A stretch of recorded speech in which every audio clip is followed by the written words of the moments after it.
today I got some Werthers. I'll show you right here. So I'll put some of these in, and I'll also, I thought it'd be fun to kind of maybe do a walkthrough of how to play this game, maybe play around.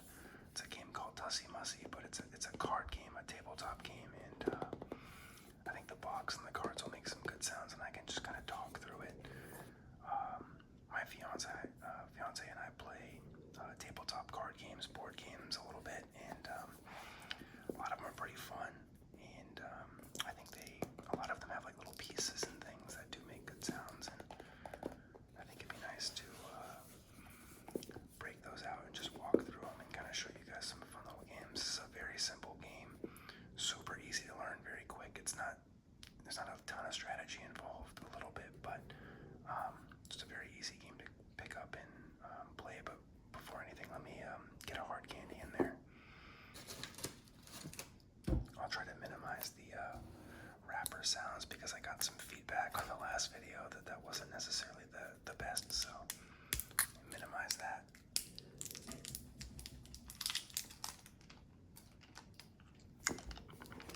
Okay, so Tussie Mussie at its core is a very simple game where you have a number of card flowers or cards that have flowers on them, and I'll show you. Basically, you offer them up to the other player. So when it's your turn, you have one card showing and one card face down so the other player can't see. They get to pick if they want to take the card that's face up or the card that's face down. And there's strategy in that. The person giving those cards will never get to see the face down card, so they don't know what that person has. But if you take the face up card, you are able to see it, and there's ways that you get extra points if your cards are face down or face up. So I'll show you what I mean when I break out the cards here.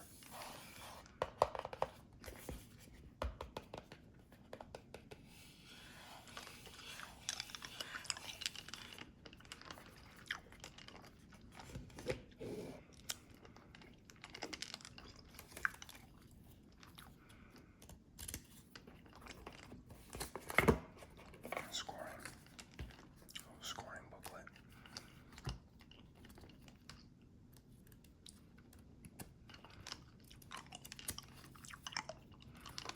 The instruction guide.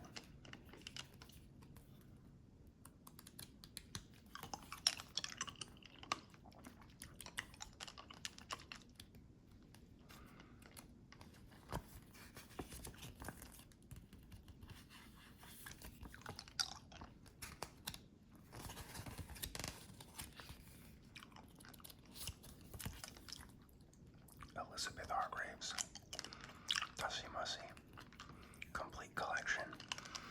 So this version has a couple of the add-ons and things that they released later on as like supplements that you could buy for the game.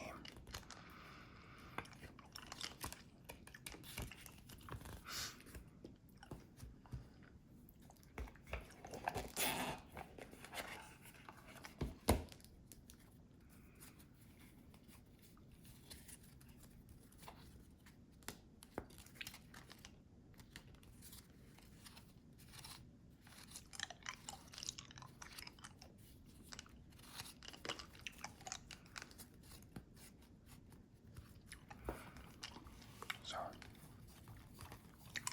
some of these top cards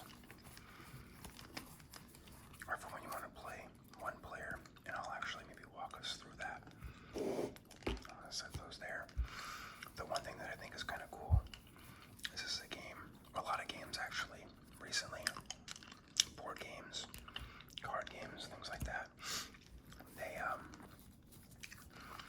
They offer one-player mode where you can kind of play against a computer or play a version, not a computer, like a simulated character.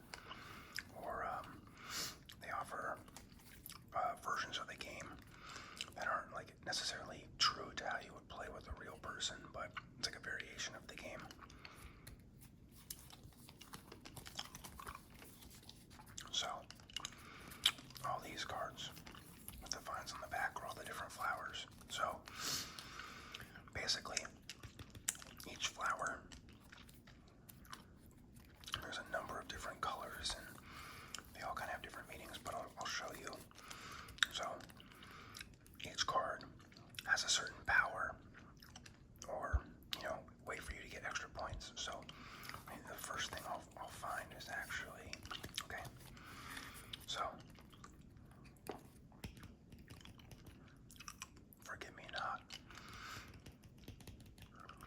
So some of these flowers, you'll see, have these little hearts.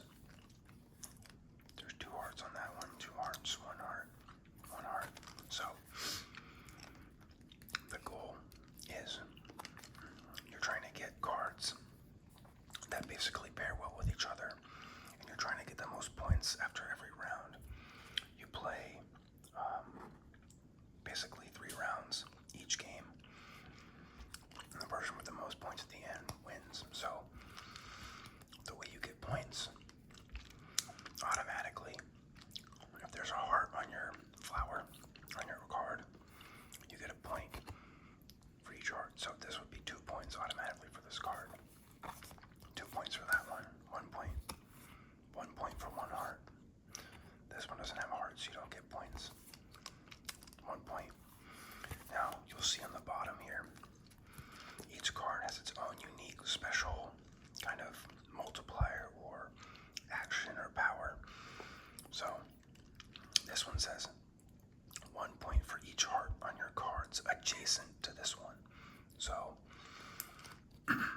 basically, if I have multiple cards in my hand that are next to each other, and let's say the one to the left, any card adjacent, the one to the left, the one to the right. So let's say I have this marigold too. I would get an extra point because one of the cards next to my eucalyptus, or my forget-me-not, the marigold, has a heart on it. So it's automatically 1 extra point. And each of these has different powers. So I'll show you how you would play. If you were playing with another person, I believe you can play up to 4 with 4 people for this game because there's a limited amount of flower cards here. But there are things called your bouquet and your keepsakes when you're getting your flower cards, and I'll explain the difference in a little bit. So the way you would play and the way you're supposed to start is the person who got a bouquet last. This is like a fun way to start. You can do whatever you want, flip a coin, whatever. The person who last got a bouquet is the person that gets to go first. So if you're playing with your significant other and you recently bought them a bouquet of flowers, they would get to go first. So what happens is you have your deck shuffled, and you just put it down. Basically, you draw 2 cards and you look at them. So I have the nasturtium and the ivy. This one, I can already tell, gives you 2 points right off the bat because it's got 2 hearts. It says before scoring, you may rearrange your cards to be in any order from left to right. Now, that can be beneficial once you start getting other cards, because sometimes if you have a certain card on the left or the right of this card, it might award you more points. Like this might say, if this card is on the right of your card, you get an extra point. So there could be a benefit to that. The ivy, plus 2 points if this is your only green card. Otherwise, all of your green cards together score a total of -1 point. So this one's tricky. If you only have 1 green card, because you remember when we flip through, there's green, there's pink, there's orange, there's white, yellow, red. If you get any other green cards, all your green cards are going to be worth -1 point. But if you only have this green, it's 2 points. So as I'm playing, as I'm the first person to draw 2 cards here, I have to figure out, okay, which of these cards do I want? Because what's going to happen, or not want? Because basically when you present to the player that you're playing with opposite you, you present 1 card face up and 1 card face down. They don't get to see what the card is face down. So they have to make a choice. Do they want the one that you're showing them or the one that's face down? Let me put another hard candy in here while we talk through this.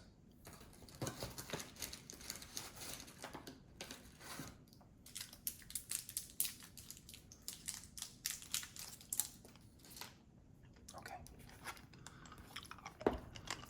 So, I'm a little nervous.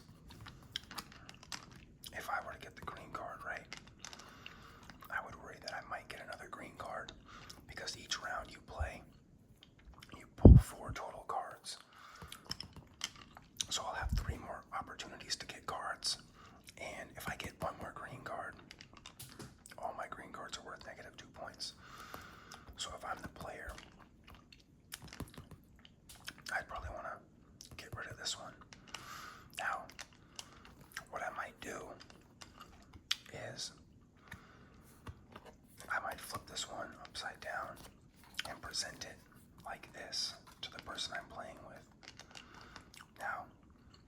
person I'm playing with reads this card and decides, okay, is that a card that I might want to keep? Or do they just take a chance and take the one that's upside down? Now, this is where some strategy gets involved, because do I do it like this? Do I offer my opponent face up so they see this card? Do they like that card? Do they not want that card? I don't know. Are they someone who's willing to take risk and take the card that's not showing? Or should I have presented it like this? Because maybe they think, wow, if he's offering a card that gives me 2 points with the 2 hearts right off the bat, maybe there's a really good one underneath too. So there's some strategy involved, right? Excuse me. But let's say, for the sake of this, I offered it like this, and my opponent picked this card. So what happens is they take that card, they get to keep that card, they keep it face down. Any cards that they take face down stay as what they call their keepsakes. So the keepsakes are all the face down cards. This would be mine. I keep this card right. I will put it up. I will keep it upright. Just move these to the side here.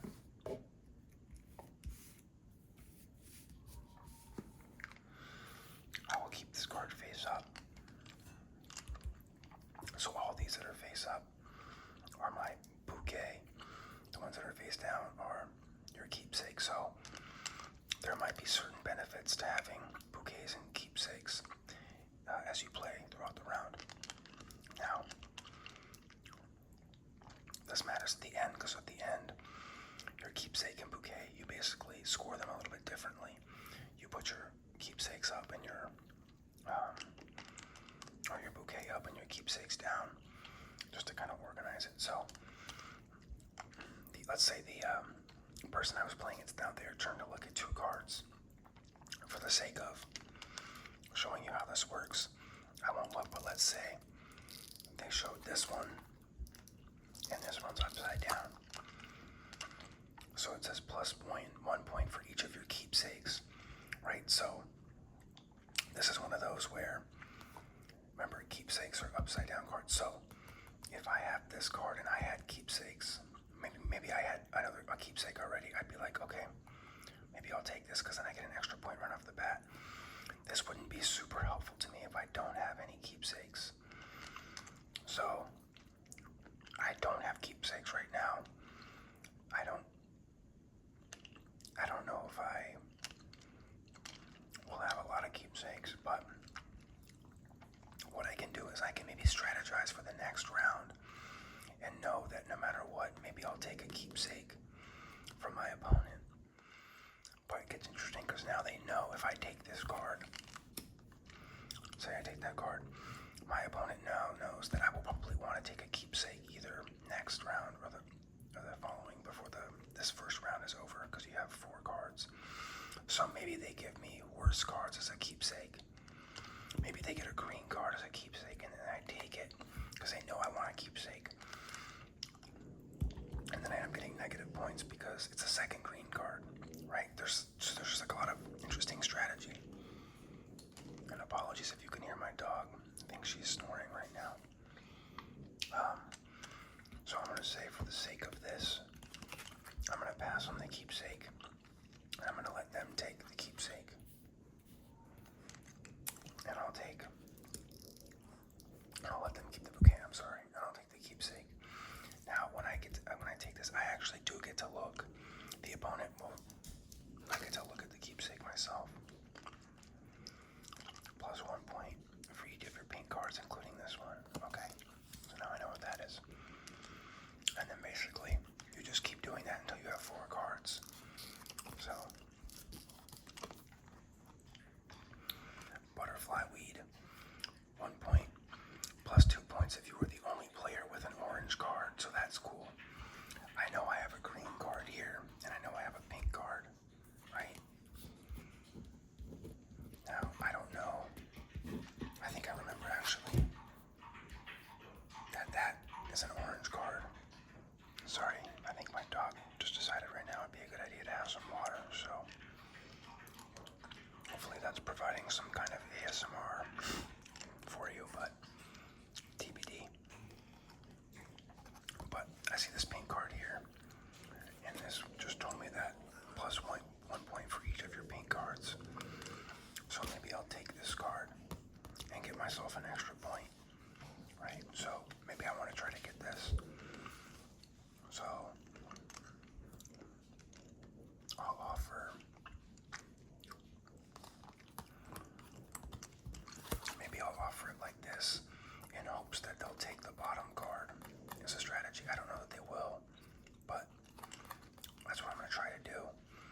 let's say they don't actually do that, and they take the pink card, so then that goes there.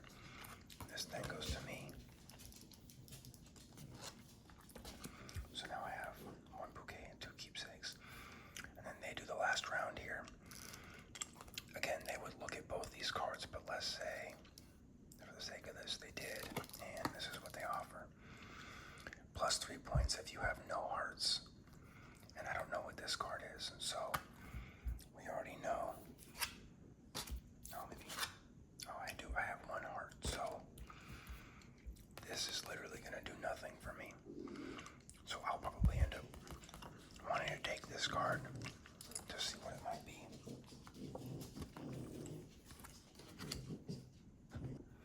And then they would take this card, and that's basically how you play, and then you would basically do your scoring like that. So, okay guys, that's it for today's video. My dog is unfortunately telling me we have to go downstairs right now. So, I'll do another video with Tussie Mussie playing against the AI, and then we'll do another walkthrough, and I'll do some arcane